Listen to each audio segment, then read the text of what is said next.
एक बार कुछ बच्चे एक नाग को मार रहे थे। एक राजा ने उसकी रक्षा की। राजा पर प्रसन्न हो नाग ने उस राजा को जानवरों की भाषा समझने और बोलने का वर प्रदान किया था। किंतु उसे यह चेतावनी भी दी थी कि यदि वह उस बात की चर्चा यदि कभी भी किसी से करेगा तो उसके प्राण चले जाएंगे। एक दिन राजकीय कामकाज के बाद राजा जब अपनी प्रिय रानी के साथ एक बाग में बैठा कुछ खा पी रहा था, तभी मिष्टान का एक छोटा सा टुकड़ा नीचे गिर गया। थोड़ी देर में वहां एक चींटी पहुंची और उस टुकड़े को देख खुशी से चिल्ला उठी, अरे वाह, इतना बड़ा मिष्टान जो एक पूरी बैलगाड़ी में भी नहीं समा सकता। फिर वह उस टुकड़े को उठा ले जाने की चेष्टा करने लगी। चींटी की बात सुन राजा को हंसी आ गई और वह मुस्कुरा उठा।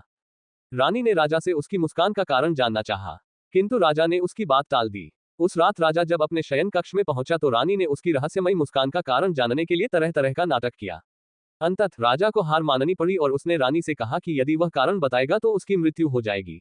इस बात को भी सुनकर रानी अपनी जिद पर अड़ी रही। तब राजा ने उससे कहा कि दूसरे दिन उसे उसी उद्यान में सारी बात बता देगा। दूसरे दिन जब राजा अपने अनुचरों के साथ उसी उद्यान में जा रहा था तो उसे मार्ग में एक गधा और एक बकरी बातचीत करते दिखे। पास पहुंचने पर राजा ने सुना कि वह बकरी गधे से कह रही थी, गधे, तुम तो मूर्ख हो, किंतु आज मैंने जाना कि यह राजा तुमसे भी बड़ा मूर्ख है। राजा को बकरी की बात से बड़ा आश्चर्य हुआ। वह बकरी से पूछ बैठा कि आखिर वह उसे बड़ा मूर्ख क्यों समझती है। बकरी ने राजा से कहा, हे राजन, आज तुम प्रसन्नता पूर्वक अपनी रानी को खुश करने के लिए अपने जीवन का बलिदान कर रहे हो, किंतु जब वह रानी तुम्हारी मृत्यु के बाद तुम्हारी समस्त संपत्ति की अधिकारिणी हो किसी दूसरे व्यक्ति के साथ जीवन का आनंद उठाएगी तो क्या तब भी तुम प्रसन्न रहोगे।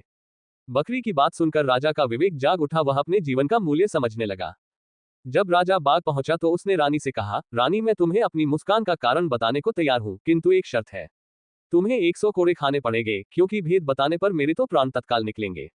रानी ने समझा राजा तो उसे बहुत प्यार करता था, उस पर झूठ मूठ में कोड़े बरसाए जाएंगे। अतः वह कोड़े खाने को तैयार हो गई। तब राजा ने अपने एक सिपाही से पूरी शक्ति के साथ रानी पर कोड़े बरसाने को कहा। सिपाही ने तब रानी पर पूरी शक्ति से कोड़े बरसाए।